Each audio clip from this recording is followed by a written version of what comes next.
Hey guys, it's me. I'm Robin. You're out there being yourself. Do you like yourself? I hope you do. I like you. Geez, what am I right now, Mr. Rogers? Welcome to me reading stuff. I wish I was Mr. Rogers. Welcome to me reading stuff. I'm your host, your friend, your enemy, whatever you need me to be. I'm here to be that. I'm here to tell you I understand. I'm here to tell you I love you. I'm here to complain just a little. But you guys notice I always apologize when I complain. Wouldn't you say? Yes. You all say, I hear that. Today, I'm actually here to report something fun.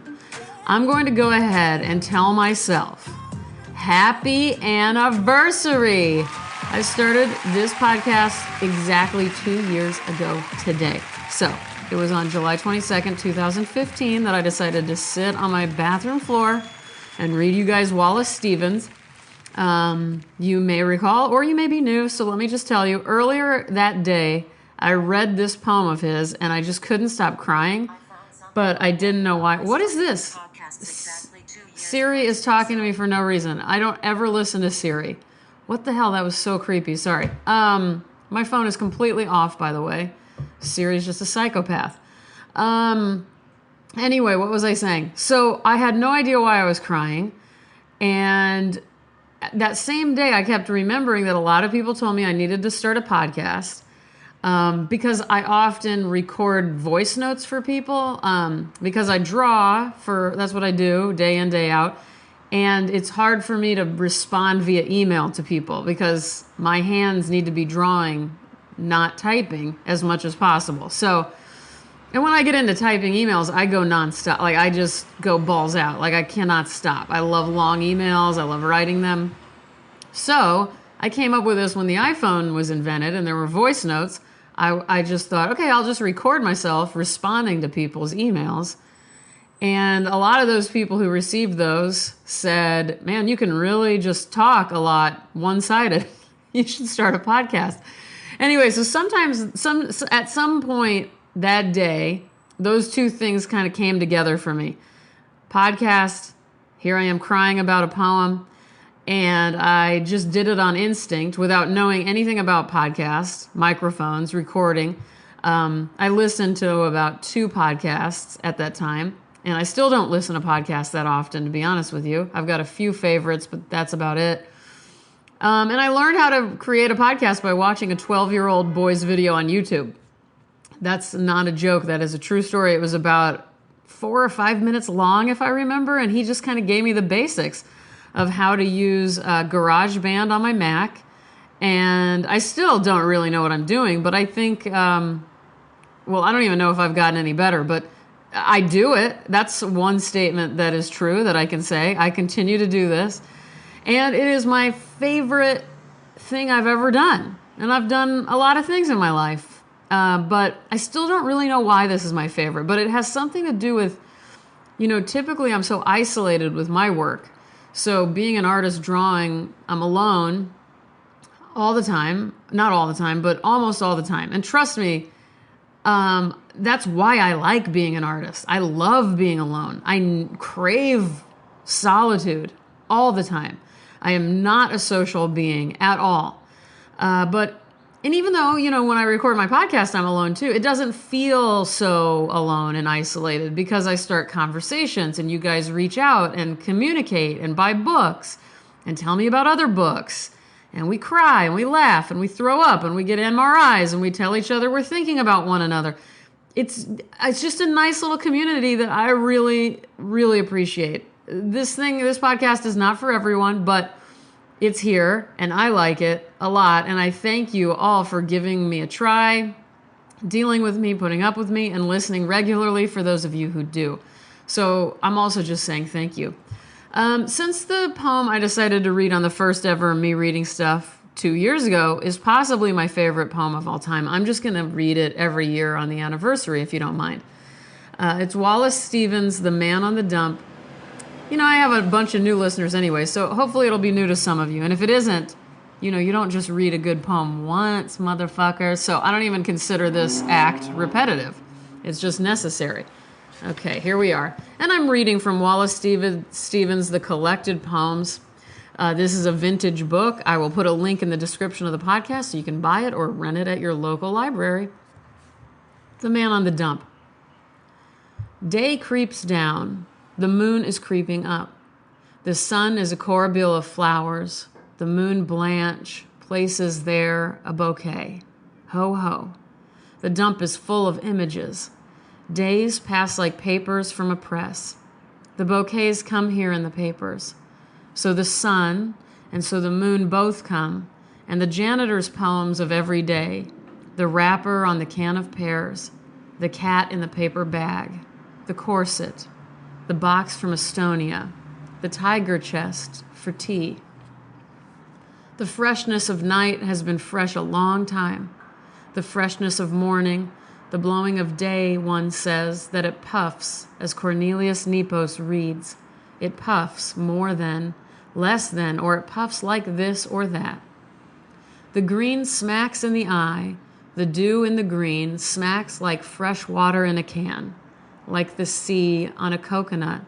How many men have copied dew for buttons? How many women have covered themselves with dew? Dew dresses, stones and chains of dew, heads of the floweriest flowers dewed with the dewiest dew. One grows to hate these things except on the dump. Now, in the time of spring, azaleas, trilliums, myrtle, viburnums, daffodils, blue phlox, between that disgust and this, between the things that are on the dump, azaleas and so on, and those that will be, azaleas and so on, one feels the purifying change. One rejects the trash. That's the moment when the moon creeps up to the bubbling of bassoons. That's the time one looks at the elephant colorings of tires. Everything is shed, and the moon comes up as the moon. All its images are in the dump, and you see, as a man, not like an image of a man, you see the moon rise in the empty sky. One sits and beats an old tin can, lard pail. One beats and beats for that which one believes. That's what one wants to get near. Could it, after all, be merely oneself, as superior as the ear to a crow's voice? Did the nightingale torture the ear, pack the heart and scratch the mind? And does the ear solace itself in peevish birds?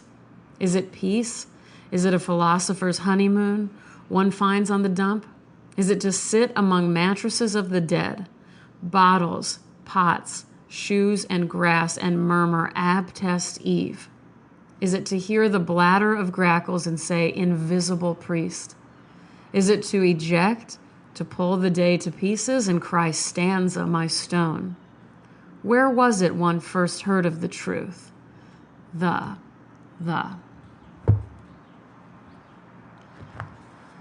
Okay. Whoa. All right. Let's bring it back. Let's bring it back. Contest. Guess who's having a contest? I am. You are. We are. This is going to be a poetry contest. It's So you write me a poem. This poem can be any length, but the only rule is it must be written from the perspective of the CEO of Kleenex. I don't know who the CEO of Kleenex is. All I know is I love Kleenex, and I love Kleenex with lotion the most. All I know is I go through about 8 boxes a week because I've got chronic sinusitis. I think about Kleenex a lot.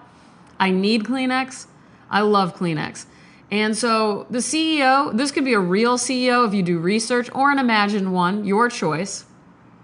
And I'm going to leave it at that. I was going to throw in, maybe I'd like to throw in something about a vasectomy. That'll be like bonus points if you add that in there. But not really. You don't have to do a vasectomy. But I do want this to be written from the perspective of the CEO of Kleenex. And here's what you're going to win. You're going to win a good old-fashioned care package from yours truly. I don't know that everyone knows what a care package is. So a care package is typically something, say, like a parent sends their kid when their son, daughter, when their child goes away to college or maybe camp. Does that make sense? So a care package will have something like laundry detergent and homemade cookies, something like that. But my care package will be similar, but perhaps maybe a little more fun. It'll include maybe books, drawing. For sure, I'll throw in a little postcard-sized drawing for you. I'll draw something for you. Rocks, crystals, essential oils, magazines, candies, maybe a washcloth. I don't know. I'm just going to throw a bunch of really fun shit into a box and send it to you. So I don't know what it's all going to entail. But the deadline is July 20th. Email your masterpieces to my assistant, David from Hawaii. His email is mereadingstuff@icloud.com. And don't worry, M, a previous winner of a contest, your special drawing is finally completed. It only took 4,000 years. And this is why I'm starting a new contest, because that was my deal with myself. Anyway, I'm sorry it took so long. I should have emailed to tell you it will be on its way very soon. You guys can always touch base with me on Instagram and Twitter, preferably not in direct messages. They're a bit of a trigger for me. Listen, if you're a woman on the internet, and you're sensitive at all, I can't handle some of the things I've gotten in direct messages. So they're a trigger, and I don't like to open direct messages really at all. So, but regular public exchanges, I'm always down for. My handle in both of those places is ROBYN_ONEIL. I'll put a link to that in the description of this podcast as well. Okay, you maniacs, I gotta get out of here. I got shit to do, so do you. Today I have to meet my air conditioning guy again. This is the 15th time my air conditioner has broken in 3 years. Then I got some other things to do. Tonight I get to go to Billy Zane's art opening. Beat that for something to do. Be well, everybody. Bring the noise. Calm down. I want you to bring the noise, then I want you to calm down. Open up. Set some boundaries. Be quiet for a little while. Maybe while on a walk, a lone walk, a solo walk. Eat an apple. Listen to Fiona Apple. Dust off your windowsill. Can you tell I'm talking about things I've either done or need to do? Draw a horse, ride a horse, stare at a cloud, don't run out of printer ink. We shall find peace, we shall hear angels, we shall see the sky sparkling with diamonds. That's check off. I love you guys.